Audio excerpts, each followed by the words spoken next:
apa kabarnya? Semua pasti sehat ya. Minggu kemarin ada lagi penonton video harinya Japanesia yang main ke tempat kerja saya. Dia adalah murid saya waktu saya ngajar bahasa Indonesia di Ikebukuro. Dia rutin datang ke Indonesia untuk jalan-jalan.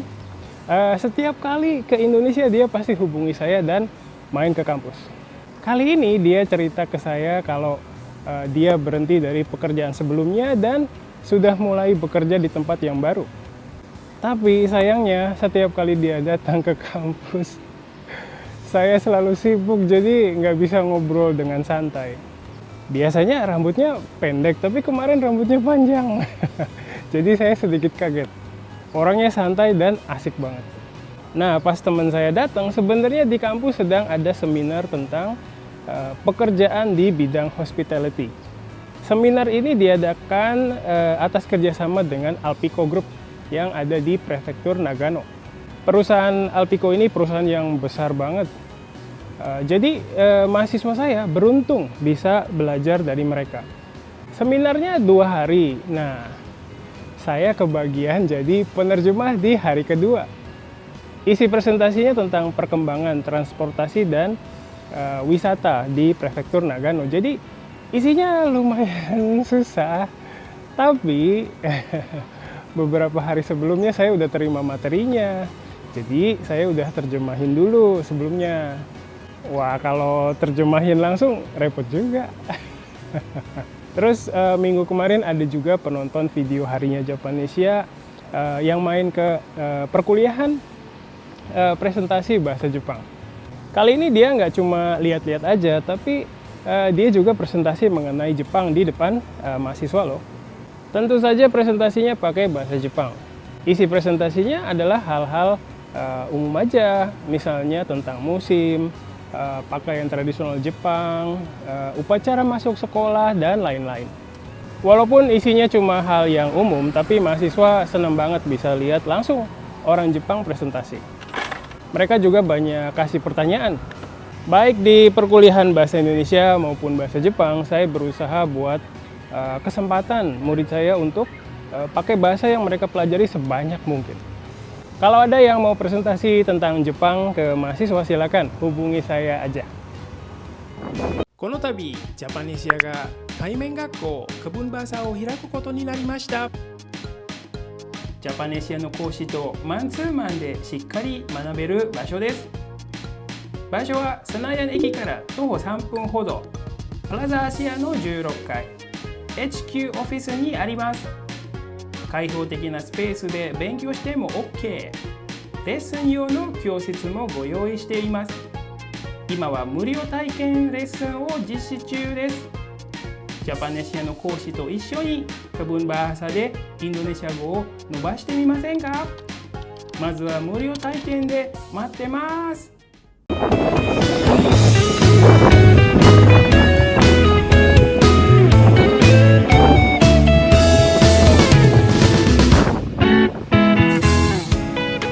Oke, itu tadi cerita keseharian saya.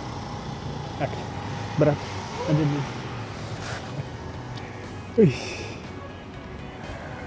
Makasih untuk kalian yang udah nonton video Japanesia minggu kemarin. Semoga videonya bermanfaat ya. Kalau ada hal yang kalian harap bisa dibahas di video kami, kasih tahu aja lewat kolom komentar. Nah, di video kali ini saya mau cerita tentang kasus korupsi lagi. Korupsi lagi. Pasti ada juga dari kalian yang bosan ya. Tapi kali ini kasus korupsinya benar-benar bikin orang Indonesia kaget. Soalnya korupsinya itu terjadi di program andalan pemerintahannya Bapak Prabowo. Ayo, program apa coba? Ya betul, kasus korupsinya ini berkaitan dengan program makan bergizi gratis atau MBG. Di video sebelumnya saya udah pernah cerita juga tentang kejelekan dari program ini ya. Ada banyak anak Indonesia yang keracunan makanan MBG. Bahkan anak saya pun sakit perut gara-gara makan makanan MBG. Bintang, anak saya yang paling kecil juga sebenarnya dapat makanan MBG di sekolahnya. Tapi nggak pernah dia makan. Nah sekarang masalahnya bukan cuma soal keracunan makanan lagi. Beberapa hari yang lalu orang Indonesia dibikin kaget dengan berita tentang beberapa mantan pejabat Badan Gizi Nasional atau BGN yang ditetapkan sebagai tersangka kasus korupsi. BGN ini adalah lembaga pemerintah yang bertanggung jawab atas program makan bergizi gratis ini. Dari dulu udah banyak orang yang kasih peringatan ke pemerintah kalau program ini tuh rawan korupsi. Nah, ternyata benar. Pejabat BGN yang ditangkap adalah mantan kepala BGN, namanya Bapak Dadan Hindayana, dan dua mantan wakilnya. Program ini dari awal udah banyak dikritik sama orang. Makanannya nggak berkualitas, terus orang yang bisa jalanin SPPG atau Satuan Pelayanan Pemenuhan Gizi itu ya akhirnya cuma orang-orang yang punya modal besar aja. Orang-orang ini ya orang-orang yang dekat dengan pemerintah aja. Oh ya, SPPG itu adalah dapur yang buat MBG ya. Kalau lihat muka Bapak Dadan ini emang nyebelin sih mukanya. Wah, kalau ketangkep di jalan, wah mungkin udah habis dipukulin sama orang-orang kali ya. Dari berita yang saya baca, penyidik menemukan beberapa hal yang dianggap bermasalah. Misalnya ada dugaan pengadaan barang yang tidak berhubungan langsung dengan program makan bergizi gratis. Misalnya motor listrik, sepatu, tablet, atau televisi layar besar. Selain itu ada juga dugaan jual beli titik SPPG. SPPG ini kan kasarnya dapur yang buat MBG. Nah, kalau bisa kelola SPPG berarti bisa dapat uang dari pemerintah. Kalau dapat uang dari pemerintah berarti bisa ada kemungkinan dapat untung besar. Nah, katanya ada dugaan kalau Bapak Dadan dan dua wakilnya itu bikin pengaturan yang ilegal supaya pengelolaan SPPG ini bisa jatuh ke orang tertentu. Misalnya saya mau dapat izin kelola SPPG. Nah, saya berusaha membujuk Pak Dadan supaya saya dapat izin. Mungkin kasih Pak Dadan uang atau barang mahal. Nah, nanti setelah Pak Dadan kasih izin ke saya akan kasih imbalan ke Pak Dadan setiap bulannya. Jadi, Pak Dadan untung, saya juga untung. Katanya dari pengelolaan titik SPPG ilegal ini, Pak Dadan dan teman-temannya dapat uang minimal 1 miliar rupiah per bulan loh. Tapi ini sebatas gosip ya. Tapi kalau dapat 1 miliar per bulan, wah itu ya, wah duitnya disimpan di mana ya? Terus anehnya lagi, pihak yang kelola SPPG ini kan harusnya perusahaan umum ya. Nah, perusahaan yang memang khusus bergerak di bidang makanan gitu. Nah ini enggak. Polisi dan TNI juga punya SPPG loh. Polisi dan tentara yang harusnya jaga keamanan masyarakat dan negara, ini malah kelola dapur, malah jualan makanan. Ini sih udah jelas pengen cari untung. Saya ini orang umum, orang awam ya, tapi ngerasa aneh dengan program ini dari awal. Udah gitu sekarang mata uang Indonesia juga melemah. Kemarin mata uang rupiah itu jatuh sampai 1 dolar itu tembus 18.000 rupiah loh. Ini adalah kondisi mata uang terburuk yang pernah dialami Indonesia. Pak Prabowo juga kerjaannya kebanyakan kunjungan luar negeri melulu. Tapi walaupun begitu, kondisi Indonesia nggak jadi lebih baik. Para pendukungnya bilang kalau Pak Prabowo bakal jadi presiden lagi di 2029. Tapi kalau dengan kondisi kayak gini, kayaknya enggak deh. Terus terang, waktu pemilihan presiden 2024, saya nggak milih dia ya. Oke, balik lagi ke kasus korupsi terkait MBG. Sampai sekarang kasus ini masih dalam proses hukum. Jadi, para tersangka kayak Pak Dadan tadi, tetap punya hak untuk membela diri. Karena masih proses, jadi sekarang memang belum ada keputusan apa-apa dari pengadilan. Oh ya, enggak semua SPPG bermasalah ya. Banyak juga SPPG yang benar-benar buat makanan berkualitas untuk anak Indonesia. 皆さん、ここでちょっと CM です。ジャパネシアのオンライン学校 JLC では今7日間の無料体験キャンペーンを行っております。 JLC って山ほど授業があるし教材も山ほどあります。使える人は得だけども使いこなせないと損しちゃう、そんな印象を持たれる方も多いです。この7日間では JLC の魅力を存分に体験していただくことができます。登録からメールでいろいろご案内させていただきます。で、何から始めればいいかわからない、自分のレベルにぴったりのレッスンや教材って何？今抱えている課題をどう解決する？そういったものをこの7日間でしっかりと見極めて、もっと話せる、もっと分かる自分に近づきましょう。ご希望者は一度僕とカウンセリングすることも可能ですので、一緒に目標を立てたり、教材やレッスンを選んだりしましょう。 JLC を味方につけると強いですよ。待ってます。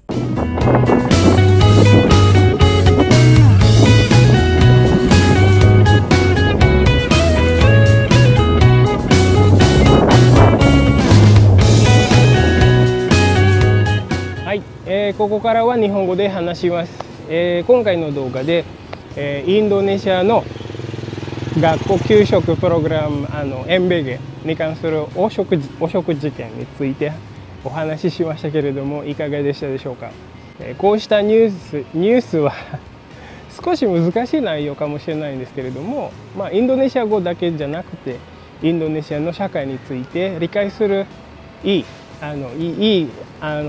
ネタにもなるかなと思います。さて、今回も日記に違います。今回はちょっと違います。前回の続きで無間窃盗時セットについてお話ししたいと思います。今回は無間の間に形容詞が入っているパターンについてです。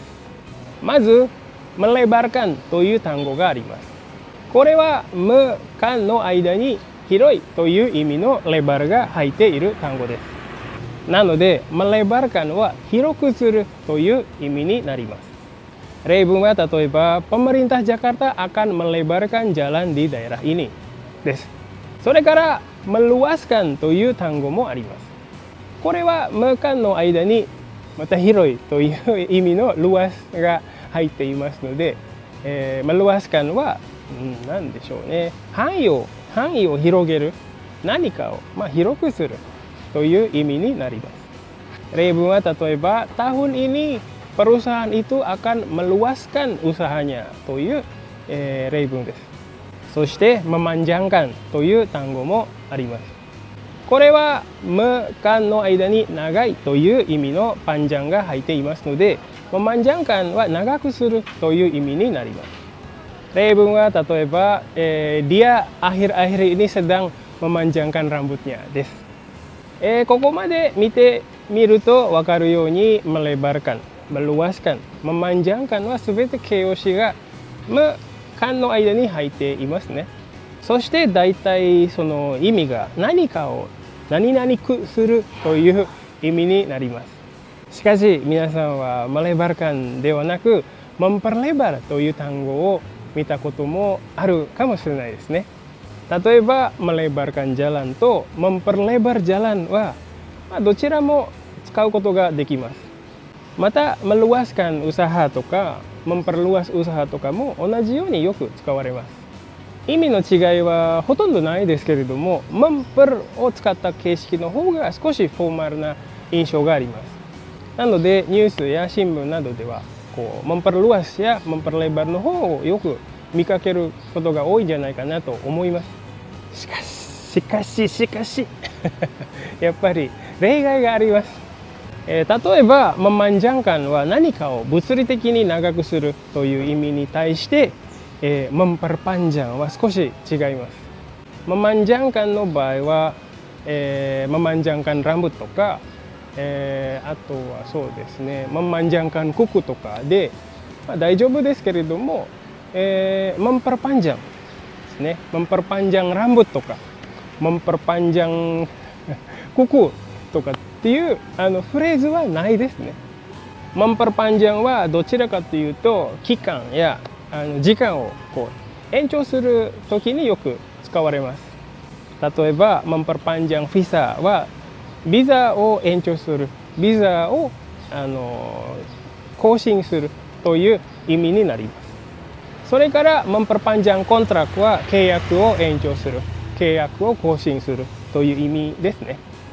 つまりmemanjangkanは長さそのものを長くするイメージで、memperpanjangは期間とかなんか有効期限などを延長するイメージが強いわけですね。ですので今回紹介したパターンは基本的には覚えておいて問題ないですけれども、例外がありますのでぜひ気をつけてください。相談に乗りますので、皆さんのモヤモヤをぜひ教えてください。この動画を見てくださった皆さん、ぜひ自分の経験をもとに例文を作ってみてコメントとして書いてみてください。ハリヤジャパネシアは皆さんとのコミュニケーションを図るために作っていますので、ぜひ何かをコメント欄に残してください。この動画を見てインドネシア語のインプットをたくさん吸収してインドネシア語を身につけてください。インプットをたくさん吸収している間にアウトプットを出したいっていう気持ちが強くなると思います。その時にぜひたくさん話したり書いたりしてください。ジャパネシアに毎週このハリヤジャパネシアを書いていますのでわからないところがあったら下にコメント書いていろいろ質問してください。皆さんのアウトプット、そして私からのインプットとフィードバック、このやり取りがとても大事です。Itu dulu sementara ini, sampai ketemu lagi di konten berikutnya ya. Bye bye.